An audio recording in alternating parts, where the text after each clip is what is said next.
Welcome back to Danny TV, where we bring what's going on in these streets to your TV. I have the lovely Preston Mitchum from Bravo's Summerhouse Martha's Vineyard on today. Aside from the show, he's an attorney and an activist. You have some big titles. Let me tell you, I get scared every time I hear it and honored. So thank you. How are you doing today? I am good. It is a lovely day in DC, and it's so fascinating because it was just like raining earlier today, and now it's just sunlight. So thankfully, I'm really good now. Good. I love that. I've been to DC for like 2 days. I didn't get to like do a lot of exploring, but it was nice to see so many Black people and it was just beautiful.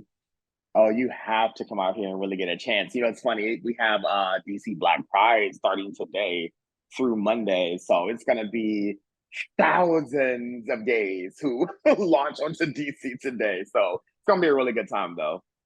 Cool, cool. I know that you're from Dayton, Ohio. Can you Mhm. explain to us what you were like as a child and how was living in Ohio?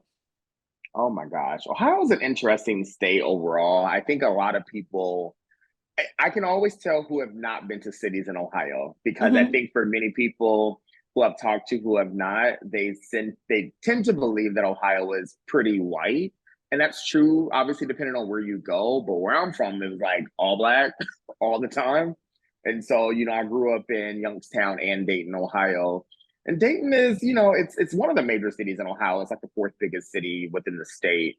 But honestly, a lot of what I observed was a lot of crime, frankly, a lot of crime, a lot of poverty. I was blessed to have like friends who somehow were like lower middle class to middle class. I was certainly very poor. And so like I used to always kind of pay attention to those distinctions, even when they were able to do certain things that I was just not able to do, or my Hmm. parents simply could not afford to do. But it was a very unique experience. And I think growing up, I was always a very talkative child. And I think in many ways it got me in trouble a lot. It was very much do as you are told, right? Not as you see. And so it was always fascinating to me because it never made sense. I would always see certain things happening. I'm like, I'm sorry, this don't make sense to me. And they're like, you know what we just told you to do. So it got me in trouble a lot.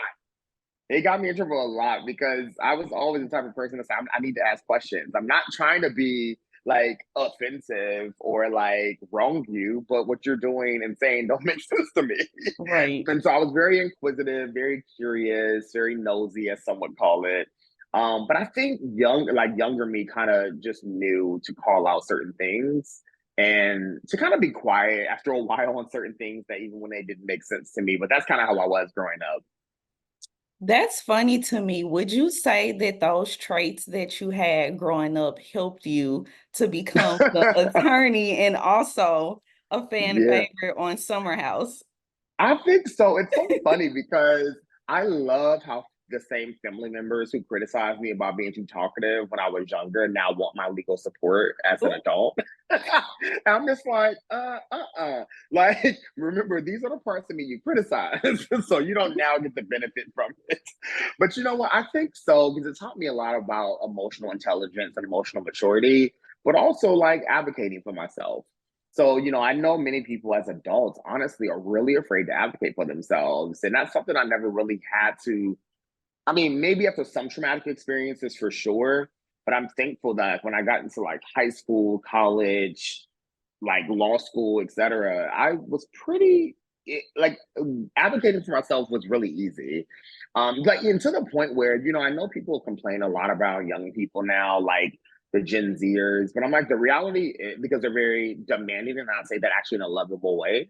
Um, but I'm like, but guess what? Though them being demanding is actually going to benefit you in the future. And so, like, you should not be mad at them for doing specific things or like making it seem like their asks are so ridiculous because the fact of the matter is they're advocating for themselves, right? Like, even if you believe they're advocating for themselves and it's ridiculous or a little too much, they're still doing it. And actually, they're doing what you were afraid to do. You're just afraid to say it or afraid to admit it. And so I was kind of always that person, like, you're not going to advocate for me, so who else will if I don't? I agree with that. I think it's better for people to just be upfront and advocate for themselves because you don't want it to be later on down the line someone has leaded you.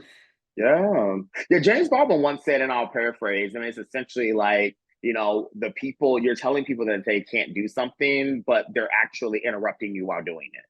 So it's like you don't know that you can make change because one, you're probably too afraid to make it because you don't want to ruffle any feathers. And two, like it's easy to be more like polite and respectable than it is to say, actually, hell no, this doesn't make sense. You're not gonna work me to death. And it's just, everything is industry specific, of course, etc. But I really appreciate folks who have the ability to advocate. My dog is doing whatever she wants to do. But I really appreciate people who honestly understand exactly who they are and know they're going to advocate, even if you're calling them crazy for doing so. Like to me, that is Exactly. like such a beautiful thing when we really think about it, because it's like you have to be real. There are reasons why you're not advocating for yourself, and some of it is out of survival, some of it is out of fear. Right. I think it's just better to know who people are upfront. And I love when people are bold and authentically themselves. Same. Same. Those are the people, because at least it's honest.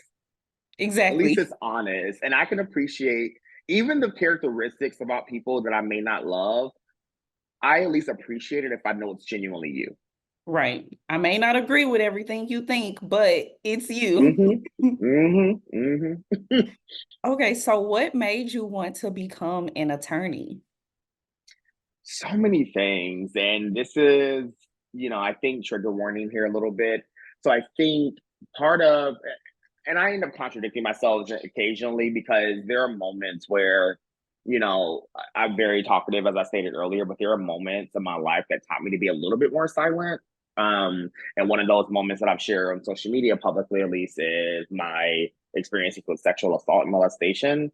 Like I think that caused a lot of confusion for me, confusion around my sexuality. Like it was so many things that I think a lot of folks don't want to actually openly say. Like actually, as a boy, me experiencing sexual assault by another man confused me on my own sexuality. Like it's a weird thing to discuss out loud because I think a lot of people who are very anti-gay would take that and latch onto it and make it something that you do not mean it to be.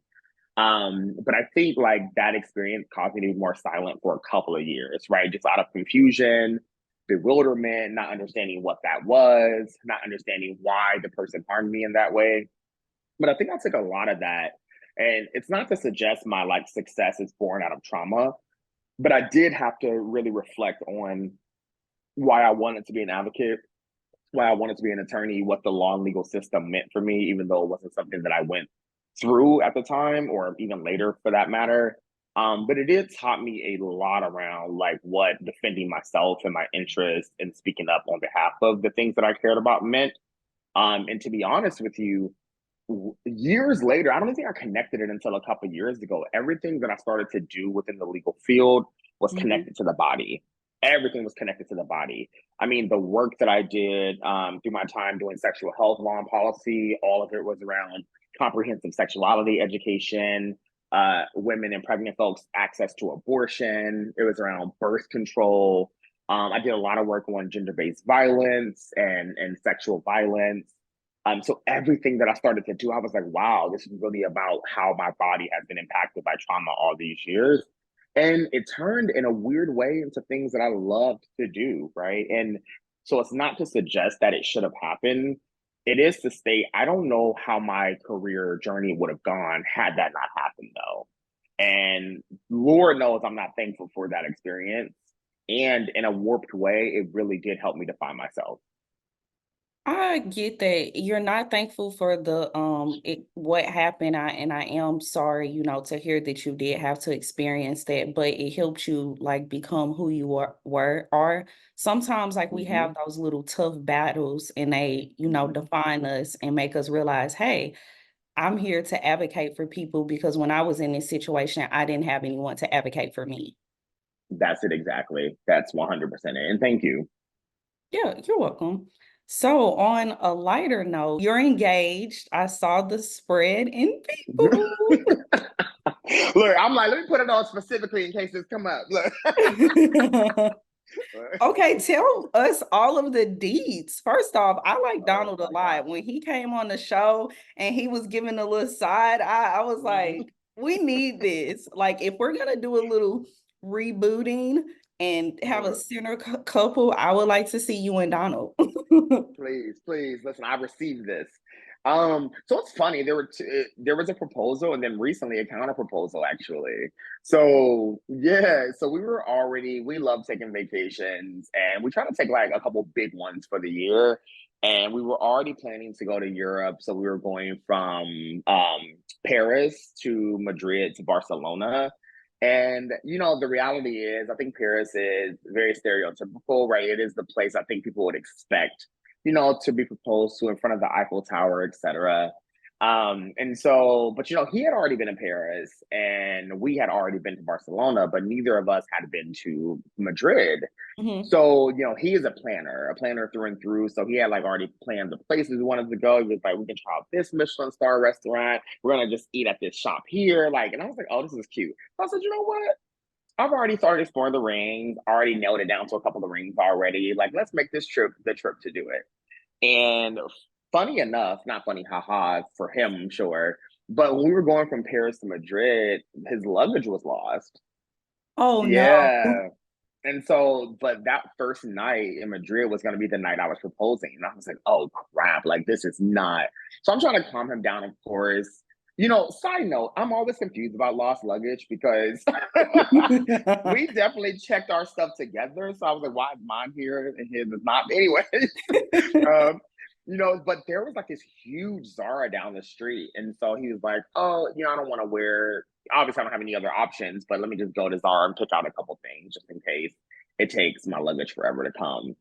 Went to Zara, came back, and I'm like, oh, babe, it's okay. Let's take a nap and then we can, go to dinner. And so we're going to dinner, and this is the place I'm proposing. What he didn't know was that I had already hired two photographers to serve as diners in the restaurant. Oh my. And so, yeah, so they're talking, but he is very observant. So he literally looks over and sees them with like even a smaller camera taking their pictures. Now we're foodies, and he kept looking at them. I was like, oh Lord, oh Lord. But what he then said was, oh, they must really be foodies because they have like these, I know their pictures about to be nice. So I was like, oh, okay. Saved. And during yeah, so during dessert, this was like it was like, I don't even know how many courses, but like 10, 12 course meal, and I'm stuffed at this point. So we get the dessert, and this is so bad because do you know the serving staff that came out and they interrupted when I started my proposal? Oh no.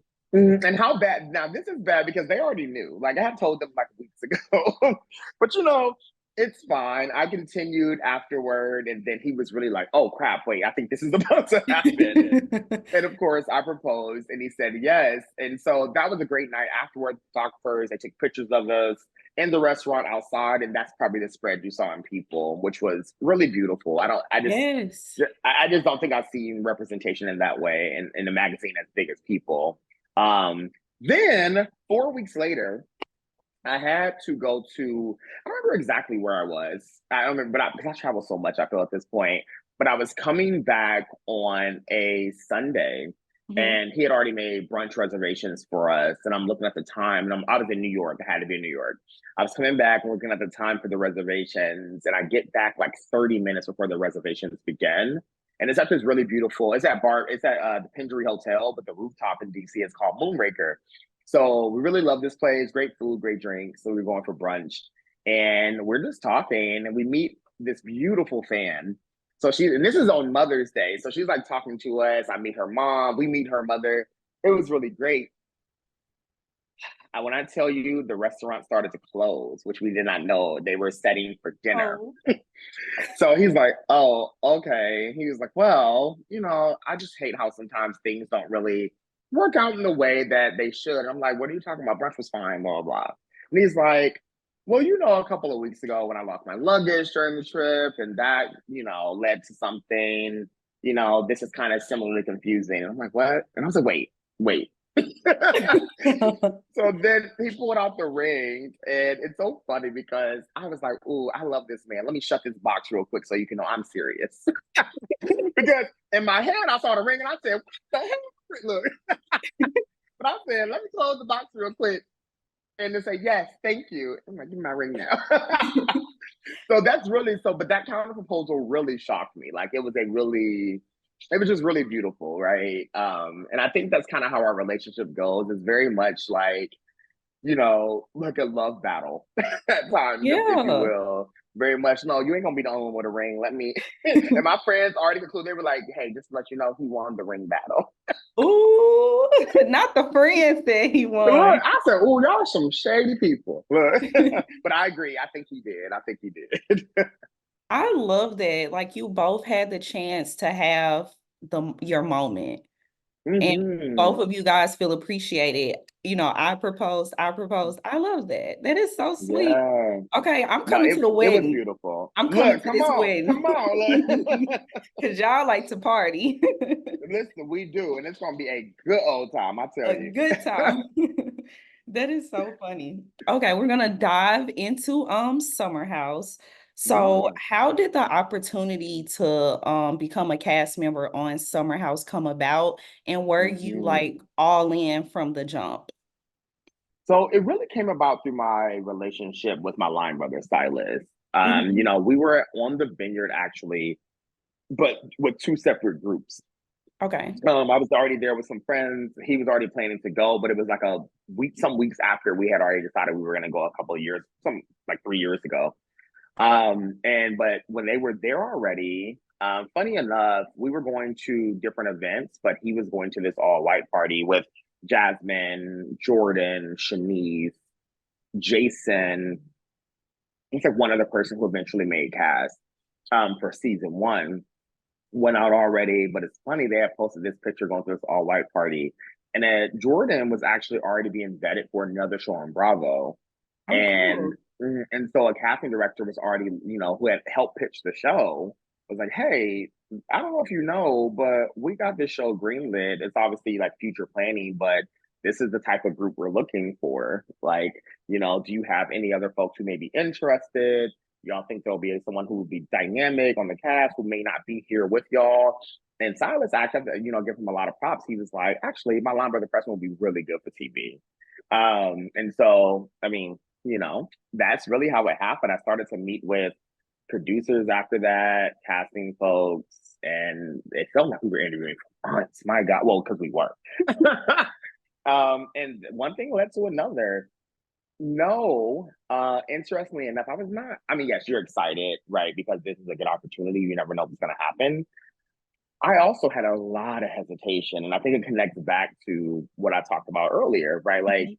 at this time, I, am an attorney, have a legal background, have an advocacy background. Folks are used to me being very quote unquote intellectual.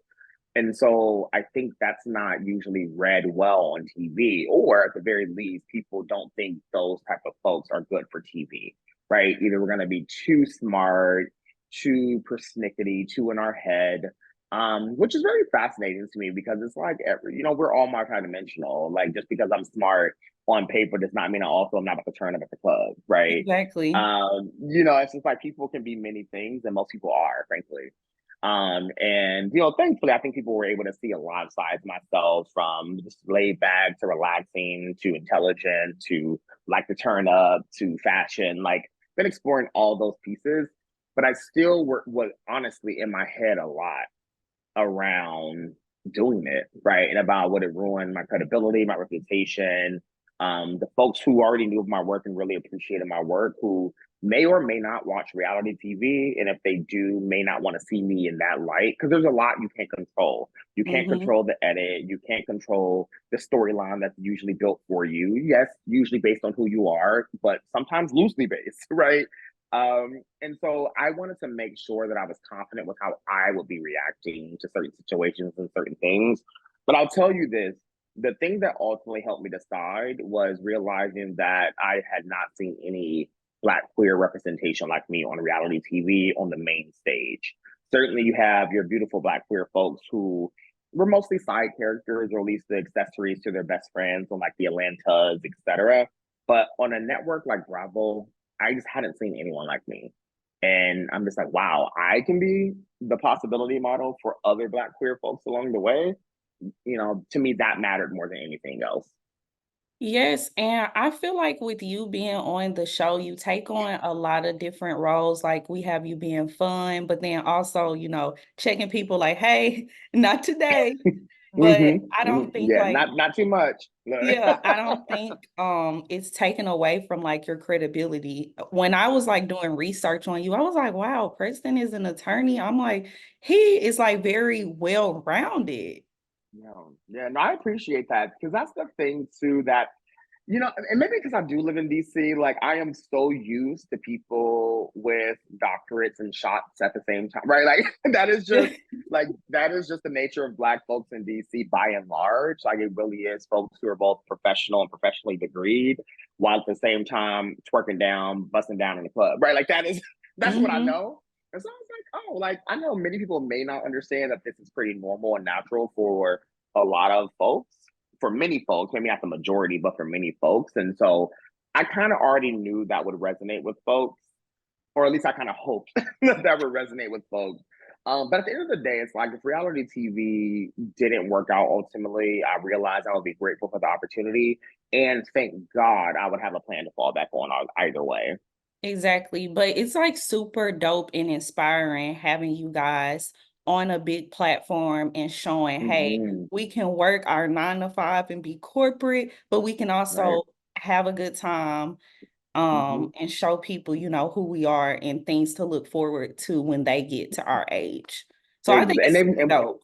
Yeah, and we never had something like this before, right? So like I think people really glued in early because they were like, listen, some of y'all annoy me, but I do love the entire y'all. Like Yes. y'all work well with each other. And that is what happens, right? Like when you do casting well, that is important. Mm-hmm. Because most of the reality shows are like older people. We don't have anyone in that like, Right. core younger age group. Exactly. And certainly not on major networks. Yeah, agreed. Okay, so this is something that I was super intrigued by. Before Mhm. reality TV, you were a commentator for Fox News and a few other networks. How did Mhm. you make that transition? Because I know news is like super newsy, and then Yeah. now reality TV where you have to be like entertaining. How did you make that Yeah. transition? You know what? I think also like commentating is for entertainment value too. It's just like a different type of entertainment.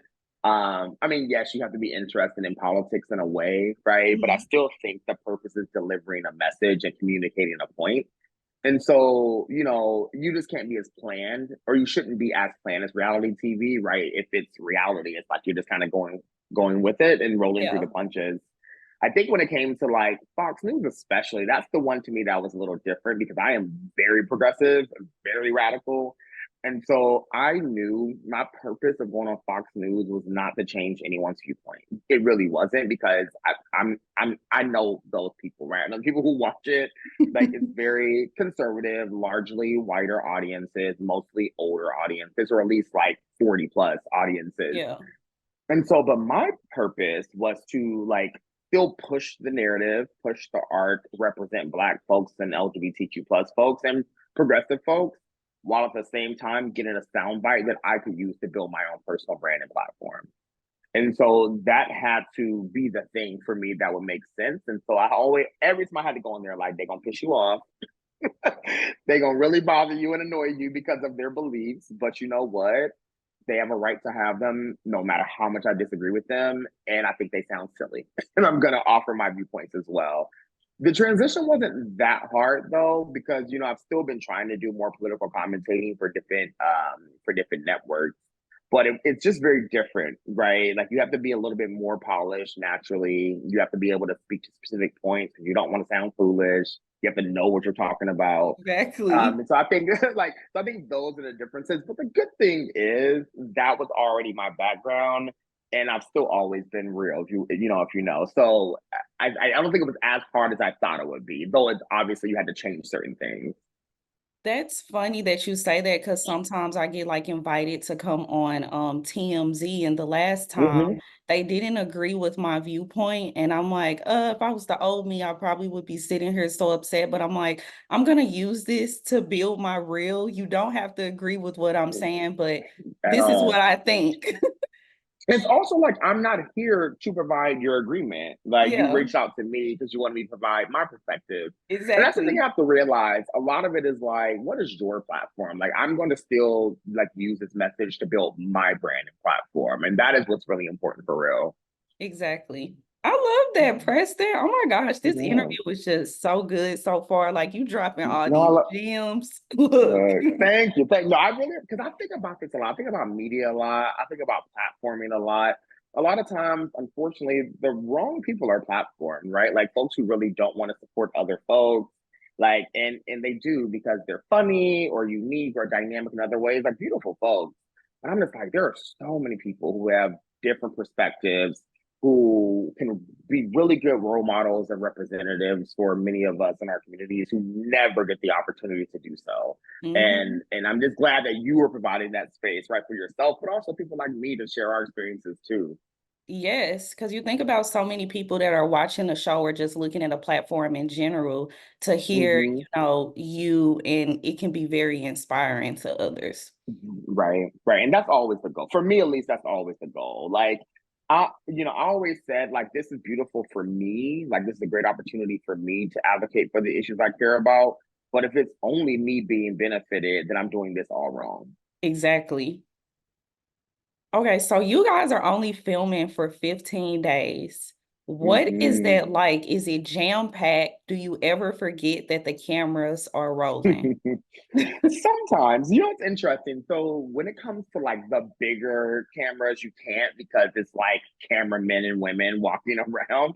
So I'll be feeling bad for them usually. Like whenever they have to take up pause, I'm always like, do you need to massage your arm? Like, because they be holding those big cameras for like five, six, Right seven here. hours. I'm like, oh my, your arm don't hurt. So those you can't ever. It's so funny. I don't know if you watch Abbott Elementary, but sometimes I will accidentally be walking down the steps and they'll be right there, and I'll walk past like, and I keep walking just to annoy them really quick because I'm just like, listen, this my big camera in my face. What you do tend to forget though are the RoboCams. Hmm. Those are the things you tend to forget because they're very small, look like a metal, like a smoke detector in your apartment or house, like, and you just forget about them. And it's clear I forget about them because my whole ass cheeks have been out like 3 times this season, That last and I'm like, episode, they got you real good. I said, y'all, I promise I'm just getting dressed. Like I'm not like I ain't doing nothing sinister. I am literally about to put pants on or shorts on. But you know what? I love my body, and I'm just like, thank God, I love being thick. Like I'm so good with it. But you're right. Like you do tend to forget about those cameras. You also don't recognize, fun fact, that there are mics in the headboard too. Whoa. So yeah. So like there are certain things you like. I always tell people be careful of your pillow talk if you're talking to somebody in the bed because trust me, they're gonna pick it up. Okay, that's why we picked up a lot of that stuff from season one. Right, exactly. Exactly. It's like, no, they're there. And you just forget about them. You just forget about Wow. That is crazy. The headboard, them. they are like just zooming in on every single thing. Everything, everything. Look, me eating in the bed. I'm like, why not? Like, look at they zooming in on my baked potato. What are some of the dynamics like inside the house? I follow like a few of you Yeah, guys on social media. So is everyone really friends? How it's viewed on the show? yeah. Or I think it's what I can easily say is that sometimes it depends on what scene and how people feel about people's confessionals. mm, I have long decided, right? And this is to say things about me, not about my past. I will say I am grateful that I view myself as emotionally mature and that signing up for this, I already knew that people could say things about me that I wouldn't agree with, but it's their right to say it. hmm. I can share that I do believe that some of my cast members, unfortunately, mm, unfortunately, can take things super personally. And so, like, the reality is, we would be boring if we all agreed. So there are going to be moments where our stories disagree with other people's stories, right? There are going to Hmm. be moments where I share something that you disagree with. And for me, it's like at the end of the day, a lot of us are genuinely friends. And so it's like, how do you get back to that friendship? But I'm also not about to lie about my story and experience just because Yeah. you may be offended by that or I'm not about to lie about my observation for something just because you were offended by that. I think a prime example, frankly, if I'm being honest, is around Amir and Natalie, right? Like, there are many things that happened that I didn't know that happened because we're at different, parts of the house. We're not all there together. And when I was watching certain things back as a viewer, I even commented, I was like, I don't like that. I don't like that at all. And of course, that can build tension. But for me, it's also like I'm still a Black person watching a Black show Exactly. who live around Black folks who understands Black culture. Like, I'm not going to not say anything because me and you are cool. It's just not going to happen. I'm not about to be silent about that. And so I think like certain situations like that become uncomfortable because I think people would like us to pretend that suddenly our personalities and who we are go away for the benefit of the show. And not only is it not true, it's actually immature. And so I think like there has to be certain dynamics where people figure out how to be friends again, if that's their goal, but also allow people to be who they are and allow them to be honest and not censor them. Exactly. And a part of having friendships is that you should be able to call your friends out when they're doing something that you don't agree with. We may Mm-hmm. not, we can agree to disagree, but that's a big part of friendships. And if you can't take the heat, get out the kitchen.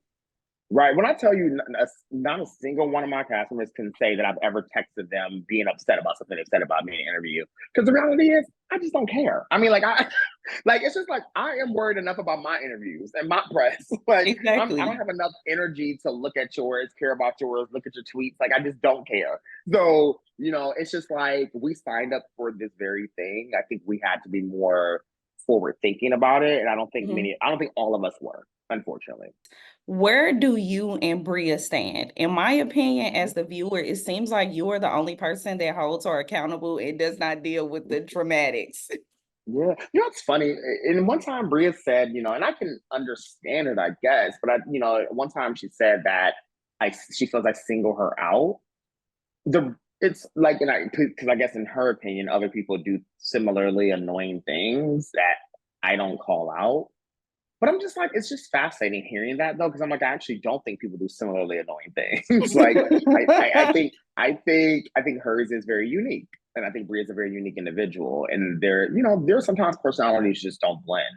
Also, had to realize Bria and I actually never really hung out before the show, right? Like, and Mm. even during or after filming, we don't hang out. And I've made many opportunities for it to happen one on one because I really do love small group one-on-one, two-on-one conversations, meetings, drinks, food, whatever. And she kind of always rejected them. Or to correct that, she accepted them and then would cancel. Oh my gosh. So I'm just like I don't give you as much grace as I would give others because you don't make an interest in getting to know me or us getting to actually build a relationship. So I think right now we follow each other on social media. Ooh, we That's co-workers. that's just what it is. Yeah, like we're colleagues. Like we are colleagues. And do I think she's the worst person in the world? No, I don't. I just think there are different. I just think we value very different things and we prioritize very different things. And that's just. And those are not the people I'm usually gonna like vibe the best with.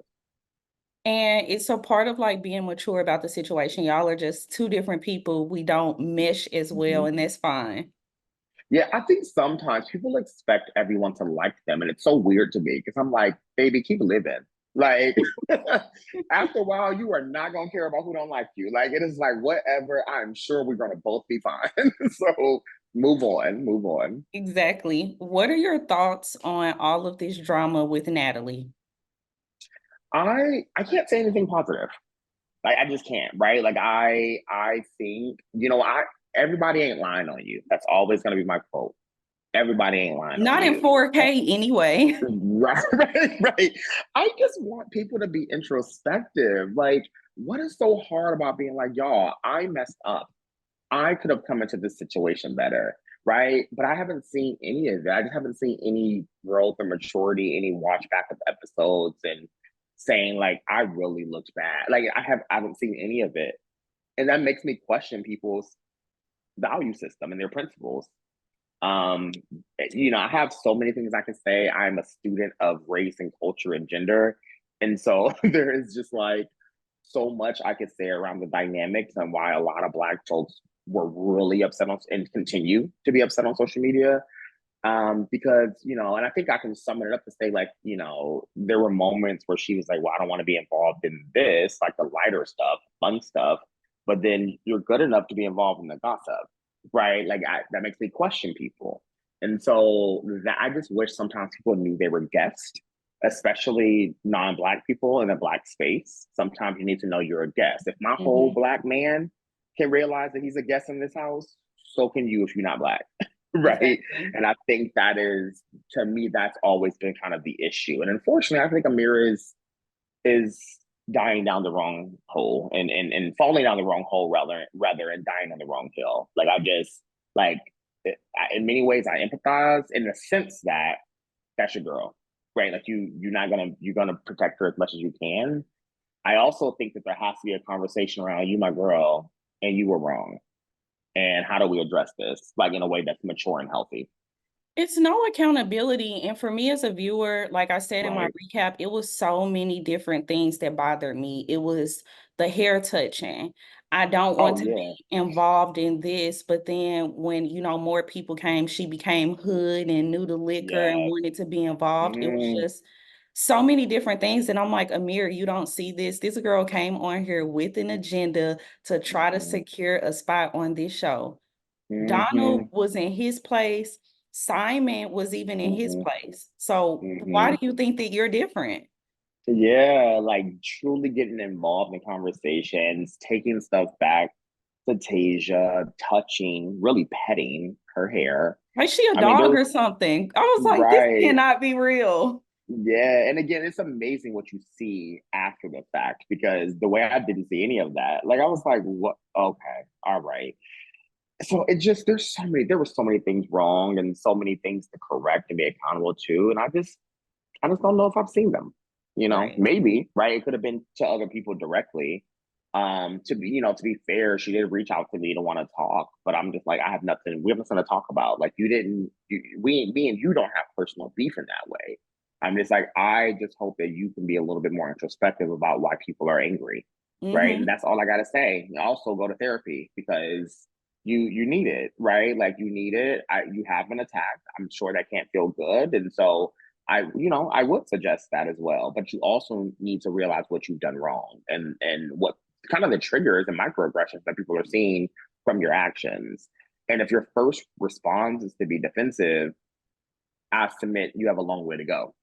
Yes, you need to hold yourself accountable because at the end of the day, this is your boyfriend's job and you're messing Hmm. up the whole environment. Exactly. Exactly. Time will tell. So it's a clip going viral with Amir doing an interview saying that he would like her to become a cast member and he won't return if that doesn't happen. Would you be sad to see him go? Um, if that's the hill he going down on, no. Like she not Black. I mean, there are several things wrong, but I'm like, we are an all Black cast. And so, like, to even want to interrupt the environment of the safety that many of us feel naturally around Black folks, around Black culture, Black community, the history of the Vineyard, like, those are the dynamics that we need to be celebrating. Frankly, not our partners who, frankly, weren't part of the process, and certainly not our non-Black partners. Like, they're like, I love my people, but my God, we like there are moments we try to make everyone else feel comfortable and safe except for us. And Hmm. I'm just like, we don't have to prioritize them. I don't care if that's your partner or not. Like, I'm not gonna treat them better just because they're your partner and just because you want them to feel safe because everyone else around them is Black. I don't care. Like, date somebody Black if that's the case. But I'm like, don't make me feel guilty for wanting to actually prioritize the Black folks around us. Like, that's just who I am. That's what I care about. Team Black all the time. So like, I admit I saw the clip too, and I couldn't even. A lot of viewers were sending me the clip personally because I think they can tell I'm Black as hell. So I think they were kind of like, "What you think about this?" I said, "Let me stay out of it. Let me stay out of it." But that's just the reality of it. I mean, I wish him well, and I pray that's not the route he's going to take. God willing, obviously, if we get a season three. But I'm like, I just don't know why, right? Why he would go down that hole. And my thing is, you know that you're dating someone Black, so if you want to be with them, accept them in all aspects of their life. Like you have an idea of what comes with us. So But it's you just know what I realized though? People liking black dick don't mean that they like black people. And true. so, Mm, that's that's the one thing I've learned a long time ago, right? All the like always is like, you like black parts and black genitalia, but are you gonna be in the streets protesting as well? Like, are you gonna donate to black organizations and charities as well? Or are you just happy to be in the number because you listen to Drake? I don't exactly. know. Do you feel like it is a double standard in the house? So Shanice is always walking around naked, okay? Hmm. And Hmm. last week, everyone was, going on Nick saying that he's super Hmm. touchy. Hmm. Where do you stand with that situation? Because I know for me, it Yeah. was heated. I felt like Oh, Noelle, most of us were. Oh Denise, yeah, my and Bria were definitely out of line. they were in the wrong. And to me, it's easy to say. Like I don't, and I actually can't believe if anyone believes otherwise, right? I say it this way, right? I had already had this conversation with Nick. That is a good friend of mine, still to this day. It's like my brother. That we hung out the past 2 weeks, right? We don't even live in the same city, and we've seen each other the past 2 weeks. Hmm. And I had observed certain things with Nick's like hands too, like because he can be handsy, but the more I learn Nick, it's more affection. Like he's just very affectionate. Even to me, right? Like he'll just hug me and grab me. Like that's just who he is. And so I don't necessarily think handsy is negative, though I do believe it has a negative connotation for some folks. And I believe it depends on how the person you're touching feels, right? It doesn't matter what you're intending to do. Like a lot of times, it just matters how I feel about you touching me. And so when I approached to him directly, I was like, "Hey, just kind of be mindful. Hearing some things with our good girlfriends, Jordan and Summer. So just kind of watch it, right?" And he was like, "Oh shit!" Like he kind of took it seriously immediately. There was no defensiveness. There was no like. So I think I was just frustrated for it to come up again. Now, to be fair, the only grace I can give Noelle, Shanice, and Brie in this moment is that they did not know that we had this separate conversation before they were talking. That's the only grace I can give them because obviously the conversation was still different. It was still gossiping, right? It was still very much like, oh yeah, he would do this if he was drunk. Like it became more sinister, if you will.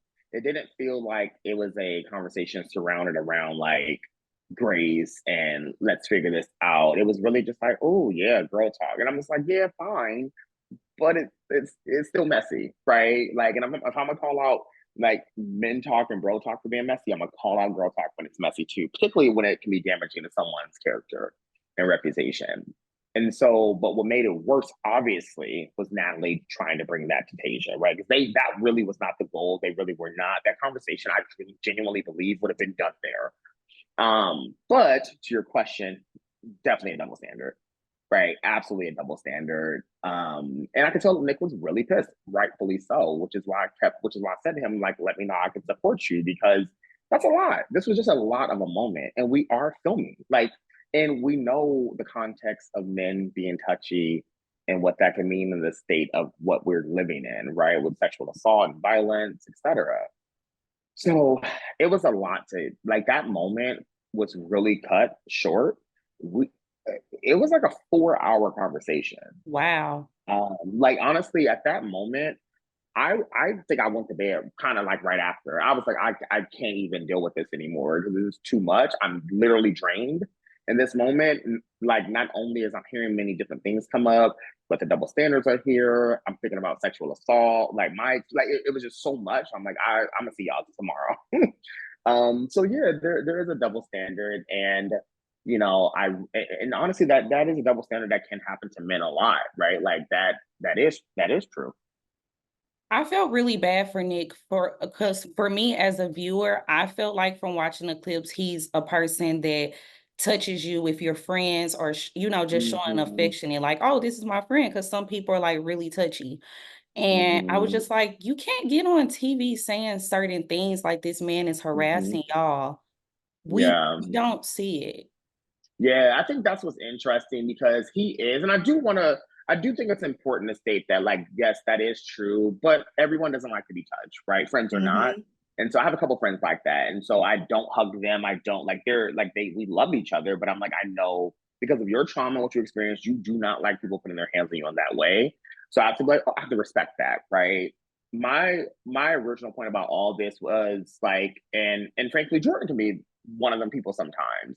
So I think even when she brought it up, and well, when he came to her about it, she was like, yeah, you can be that way sometimes.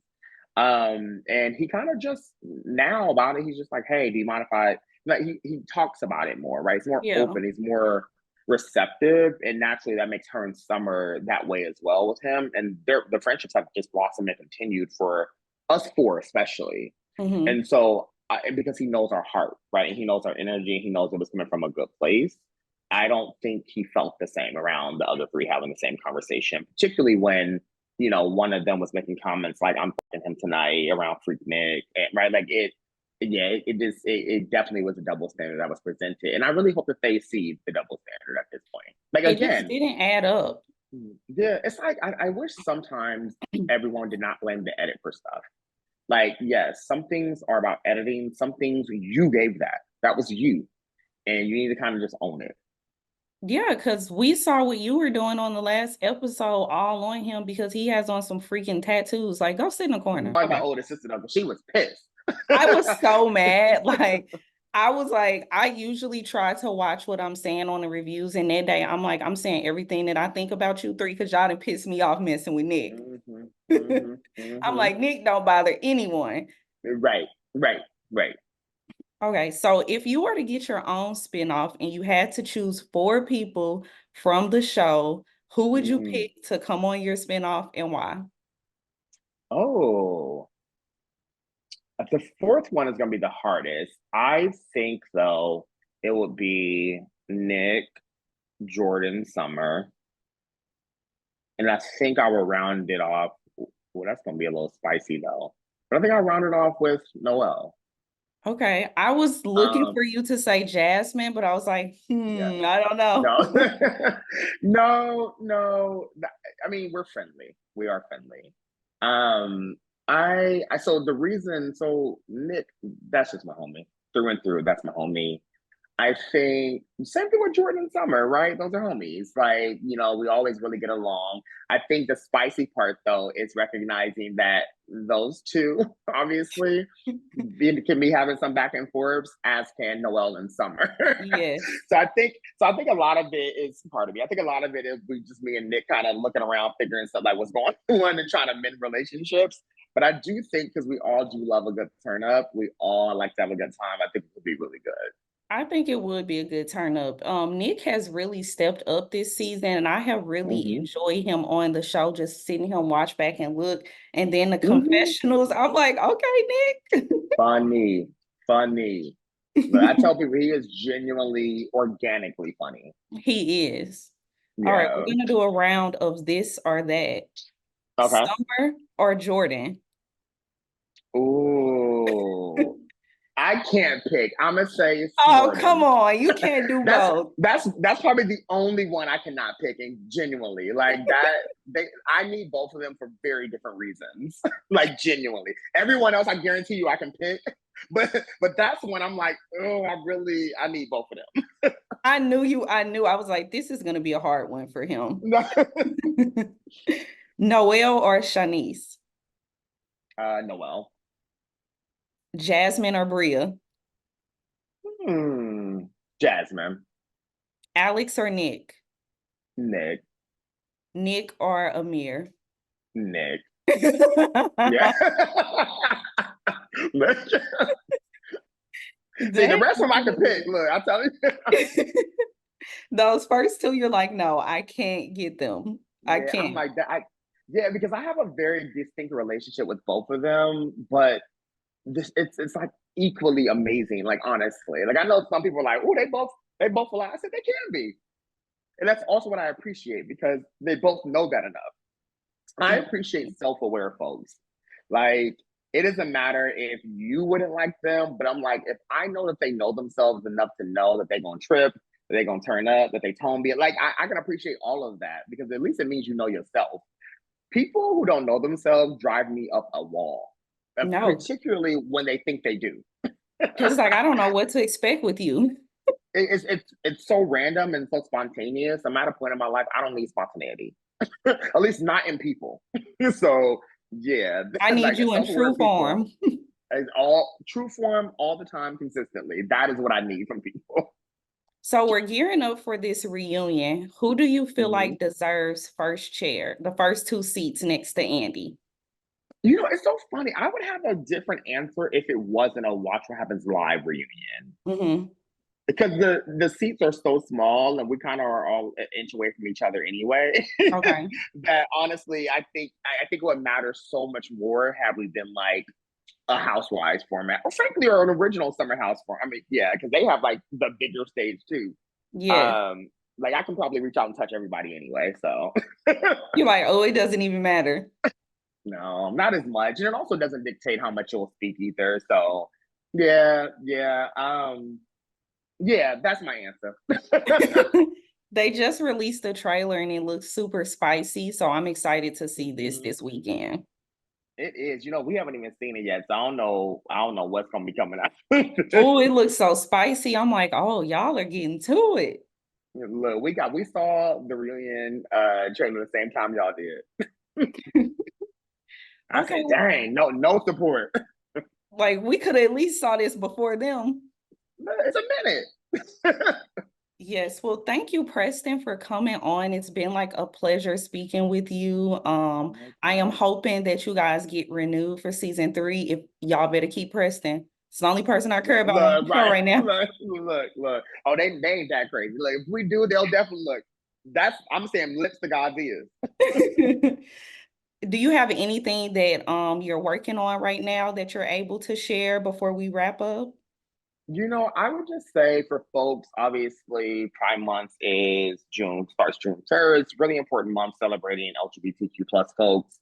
I do a lot of speaking engagements, keynotes, writings. Folks can definitely keep me in mind if they're looking for someone to cover. I do it for payment, so just putting that out there. Also, if folks check out my website, PrestonMitchum.com, or my Twitter or Instagram, Preston Mitchum and Preston.Mitchum, they'll see I have merchandise. So if you love some of my memes, you'll see that on mugs, hats, sweatshirts, t-shirts. Those are available as well as quotes and quotables like "You ready to cry now?"